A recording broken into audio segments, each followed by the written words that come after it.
আসসালামু আলাইকুম। এইচটিএমএল টিউটোরিয়ালের সপ্তম পর্বে সবাইকে স্বাগত জানাচ্ছি। আমি মোহাম্মদ মাসুম। তো গত পর্বে আমরা আনঅর্ডার লিস্টের বেসিক কিছু ব্যবহার দেখেছি। তো আজকে আমরা কথা ছিল যে আমরা ছোট্ট একটা প্রজেক্ট তৈরি করব যেখানে একটা ডিভ ট্যাগের ইউজ করব। তিনটা ডিভ ট্যাগ ইউজ করব। মূলত একটা কন্টেইনার হিসেবে থাকবে, একটা থাকবে লেফট সাইডে লোগো হিসাবে এবং আরেকটা থাকবে রাইট সাইডে এই মেনুটা হিসাবে। অতএব চলুন শুরু করা যাক। তো এই ছিল আমাদের গতকালকের কোড। আমরা সব রিমুভ করে দিয়ে প্রথম থেকে আবার শুরু করি, তাহলে আমাদের মনে থাকবে। বারবার প্র্যাকটিস করলে সেটা বারবার মনে থাকবে। তো চলুন শুরু করা যাক। প্রথমেই আমরা একটা ডিভ ট্যাগ নিয়ে নিই এবং হ্যাঁ, আরেকটা বিষয় আজকের ভিডিওর শুরু করার আগে আমরা দেখে নিই। সেটা হচ্ছে HTML এর একটা ট্যাগ আছে কমেন্ট ট্যাগ। এটা দিয়ে আমরা মূলত যে কোনো কোড লেখার আগে এই কমেন্ট ট্যাগটা ইউজ করি, পরবর্তীতে যাতে আমাদের বুঝতে সুবিধা হয় যে আমরা এই কোডটা কী বিষয়ে লেখা হয়েছে। তো কমেন্ট ট্যাগ মূলত লিখতে হয় এইভাবে। এবার মাঝখানে আপনি যা লিখবেন তা কমেন্ট আকারে থাকবে। যেমন আমাদের প্রথম ট্যাগটা থাকবে কন্টেইনার হিসেবে। তো আমরা মূলত আমাদের মেইন কোডটা থাকবে হেডার হিসাবে। তো আমরা এটা লিখি হেডার সেকশন। তো এখন যদি আমরা সেভ করি এবং রান করি, সবই ঠিক আছে, কিন্তু কোড কিন্তু কোনো কিছু শো করছে না, কারণ এটা হেডার কমেন্ট হিসাবে আছে, এই জন্য বিষয়টা রান করছে না। তো এরপরে যদি আমরা কোনো কিছু লিখি, যেমন আমরা যদি একটা ডিভ ট্যাগ নেই এবং এর মধ্যে আমরা যদি নতুন করে কোড লেখা শুরু করি, এক মিনিট। তো আমরা হেডার সেকশন নিয়েছি। হেডার সেকশনকে আমরা আরেকটু রিনেম করতে পারি, সেটা হচ্ছে হেডার সেকশন মেইন কন্টেইনার। অর্থাৎ এই ডিভ ট্যাগটা হচ্ছে মেইন ডিভ ট্যাগ। তো এর মধ্যে আমরা আরেকটা ডিভ ট্যাগ, আমরা দুইটা ডিভ ট্যাগ নিব। একটা হচ্ছে বাম পাশে লোগো রাখার জন্য, আরেকটা হচ্ছে ডান পাশে মেনু রাখার জন্য। তো আমরা ডিভ ট্যাগ লিখি এইভাবে। ওকে, তো আমরা এখানেও কমেন্ট করে রাখি যে বুঝতে সুবিধা হওয়ার জন্য। আমরা এখানেও লিখতে পারি এইভাবে লোগো কন্টেইনার। ওকে, তো এইখানে মূলত আমাদের লোগোটা থাকবে। আমরা আরেকটা ডিভ ট্যাগ নেই, এইখানে মূলত আমাদের মেনুটা থাকবে। তো এখানেও আমরা একটা কমেন্ট করে নেই, মেনু কন্টেইনার। ওকে, তো এবার আমরা কোড লেখা শুরু করি। তো এখান থেকে আমরা জানি যে লোগোটা আমরা প্রদর্শিত করব একটা ইমেজের মাধ্যমে। আমাদের একটা ইমেজের লোগো থাকবে। তো ইমেজ শো করার জন্য আমাদের কি ট্যাগ ইউজ করতে হবে? imgsrc।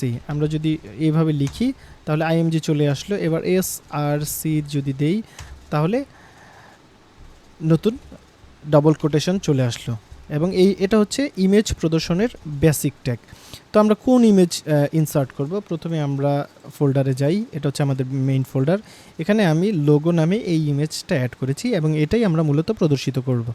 তো তার জন্য এখন আমরা যদি এখানে আমাদের ইমেজের নামটা লিখি, যেমন লোগো, তাহলে এটা কিন্তু সাজেস্ট করছে। এক মিনিট প্লিজ। তো এখানে কিন্তু আমাদের লোগো নামটা সাজেস্ট করছে। তো এই কোডটুকু লেখার পরেই মূলত আমাদের লোগোটা প্রদর্শিত হওয়ার কথা।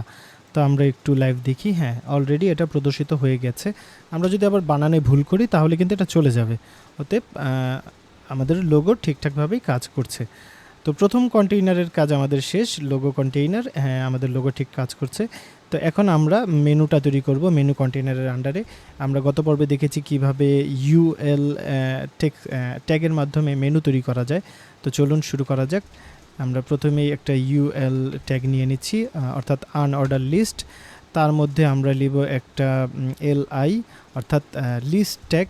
এর মধ্যে আমরা আবার নিব একটা href। এটা দিয়ে মূলত আমরা লিঙ্ক তৈরি করে থাকি। তো যেহেতু আমাদের লিঙ্ক নেই তাই আমরা আপাতত হ্যাশ দিয়ে রাখছি এবং এখানে আমরা কিছু বেসিক মেনু নাম দিয়ে রাখছি হোম। তো এবার যদি আমরা এটাকে কিছু ডুপ্লিকেট করে নেই তাহলে বিষয়টা দেখতে এমন হবে, সুন্দর হবে একটু। যেমন হোম, অ্যাবাউট, সার্ভিসেস, কন্ট্যাক্ট, ওকে, তো মূলত এটাই আমাদের এক্সাম্পলের জন্য যথেষ্ট। তো প্রথম কন্টেইনারের মধ্যে এটা হচ্ছে আমাদের প্রধান কন্টেইনার, তারপর হচ্ছে আমাদের লোগো কন্টেইনার, তারপর হচ্ছে মেনু কন্টেইনার। কিন্তু আমাদের লোগো কন্টেইনারটা ঠিকঠাক আছে, কিন্তু আমরা মেনু কন্টেইনারে দেখতে পাচ্ছি এখানে আমাদের এটা চলে যাওয়ার কথা এই পাশে, এবং লিস্টটা থাকার কথা না। তো এবার আমরা কিছু সিএসএস অ্যাড করার মাধ্যমে এই বিষয়গুলোকে ঠিক করি। চলুন, তো প্রথমেই আমরা ULLI এটাকে কিছু সিএসএস অ্যাড করে একটু আপডেট করি। তো সিএসএস কয়েকভাবে লেখা যায়, তার মধ্যে একটা হচ্ছে স্টাইল ইন পেজের মধ্যে। 3 পেজের মধ্যে লিখতে হলে আমরা এইভাবে লিখতে পারি। তো এখানে আমরা উল্লেখ করে দেই, যদি ULLI এরকম থাকে তাহলে থার্ড ব্র্যাকেটের মধ্যে, সেকেন্ড ব্র্যাকেটের মধ্যে আমরা লিখে দিব লিস্ট স্টাইল নান। ওকে, তো লিস্ট স্টাইল নান চলে গেছে। এবার আমরা লিখে দেই যে ডিসপ্লেটা হবে ইনলাইন। ওকে, তো ইনলাইন হয়ে গেছে। এবার আমরা আরেকটা জিনিস দিয়ে দিই যে প্রতিটার ডান পাশে প্যাডিং থাকবে 20 পিক্সেল করে, প্যাডিং রাইট 20 পিক্সেল। তো এখন মোটামুটি দেখতে সুন্দর দেখা যাচ্ছে। তো এখন আমাদের লোগোটা থাকবে বাম পাশে এবং মেনুটা থাকবে ডান পাশে। তো এটা আমরা কিভাবে করতে পারি? আমরা চলুন একটু মিক্সিংয়ের মাধ্যমে কাজ করি। যেমন এটা হচ্ছে আমাদের লোগো কন্টেইনার, এখানে আমরা কিছু স্টাইল দিয়ে দেই, ফোট লেফট, অর্থাৎ এটা লেফটে শো করবে। এখন কিন্তু দেখতে পাচ্ছেন এটা অটোমেটিক ইনলাইনে চলে গেছে। আচ্ছা, তো এবার আরও কিছু বিষয় নিয়ে আমরা কাজ করি। যেমন এটাকে যদি আমরা এইভাবে শো করি, আমরা এটার একটা ওয়াইড দিয়ে দিই, যেমন এটার ওয়াইড হবে 20%, এটার ওয়াইড হবে 80% বা 70% এরকম। তো আমরা ফ্লোট লেফট দিয়েছি, এবার আমরা ওয়াইড দিয়ে দিই, যেমন উইথ দিয়ে দিই আমরা 20%। ওকে, আর এটার উইথ দিয়ে দিই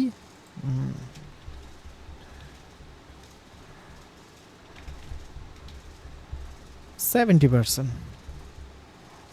তাহলে কিন্তু এবার যদি আমরা এটাকে ফুল পেজে দেখি, তাহলে এটা কিন্তু এখন 20% এই পর্যন্ত এবং 70% এই পর্যন্ত। তো এখন এটা আমরা চাচ্ছি ডান পাশে শো করব। তাহলে সেটা করার জন্য আমরা এখানে আরেকটা সিএসএস কোড লিখতে হবে, সেটা হচ্ছে টেক্সট অ্যালাইন রাইট। এটা যদি আমরা লিখি তাহলে এটা এই পাশে চলে যাওয়ার কথা, হ্যাঁ এটা এই পাশে চলে গিয়েছে। তো এইভাবে মূলত এটা হচ্ছে বেসিক একটি স্ট্রাকচার। আবার এখন আমরা যদি মনে করি যে নিচে আমরা একটা বর্ডার দিব কন্টেইনারের, তাহলে এই মূল কন্টেইনার, এটা হচ্ছে আমাদের মূল কন্টেইনারের আমরা একটা বর্ডার দিয়ে দিই, স্টাইল বর্ডার বটম, শুধু বটমে বর্ডার থাকবে 1 পিক্সেল সলিড ব্ল্যাক। ওকে, তাহলে আমাদের এখানে একটা বর্ডার চলে আসার কথা। আমরা যদি এটা সেভ করি এবং একটা বর্ডার এটা নিচে চলে এসেছে, তো এটা আসলে প্রপার ওয়ে না কাজ করার, তাই এইভাবে চলে এসেছে। তো যখন আমরা মেইনলি কাজ করব তখন এই বিষয়গুলো ফিক্সড করে নিব। এটা হচ্ছে মূলত একটা এক্সাম্পল স্বরূপ। তো আমরা যদি এখানে একটা প্যাডিং দেই যেমন, তাহলে হয়তো কিছুটা আপডেট হবে, প্যাডিং বটম 20 পিক্সেল। যদি সেভ করি, এখন কিন্তু বর্ডারটা একটু নিচে নেমে এসেছে। আর যদি আমরা এটাকে 40 পিক্সেল দিয়ে দিই তাহলে আরও নিচে নেমে চলে আসবে। তো মূলত এটা হচ্ছে একেবারেই বেসিক, এইভাবে আমরা কাজ করব না, আমরা কাজ করব আরও প্রফেশনালভাবে। এটা জাস্ট একটা এক্সাম্পল বোঝানোর জন্য কিভাবে একটা সেকশন তৈরি করা হয়। যেমন first section logo with menu, এটা জাস্ট একটা এক্সাম্পল। তো আজকের ভিডিও এই পর্যন্তই। পরবর্তীতে আমরা দেখব HTML এর আরও কিছু বেসিক ট্যাগ, এবং এরপর মূলত আমরা CSS এ চলে যাব। কারণ এইচটিএমএল এইভাবে আসলে তখনই কাজ করবেন বা এই স্টাইলে তখনই কাজ করতে হবে যখন আপনি কোনো ওয়েবসাইট পুরোটাই কাস্টম কোডিং করে তৈরি করবেন। আর যেহেতু আমরা ওয়ার্ডপ্রেস দিয়ে ওয়েবসাইট তৈরি করব, অতএব এই স্টাইলে কাজ আমাদের করতে হবে না, কিন্তু তারপরও আমরা দেখাচ্ছি কারণ এগুলো আপনার বুঝতে হবে। কাজ করব না, কিন্তু আমাদের বুঝতে হবে বিষয়গুলো কিভাবে কাজ করে।